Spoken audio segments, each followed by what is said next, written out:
Hey guys, so I was looking on two ways how you can reset your Philips TV remote. So the first thing, you want to remove a battery from the remote and press the button to discharge the remote entirely.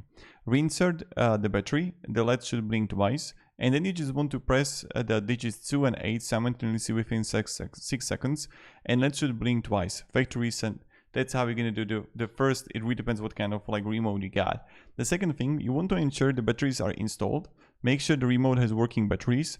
Then you just want to press and hold the setup button. Hold the setup buttons until the light stays red. And then you want to release the button. And then what you need to do, just reset, press mute and 0 buttons.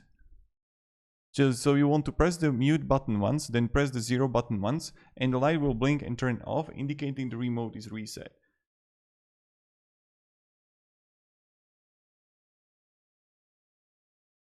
So this is how you can do it and what you can do. So thank you and have a great day.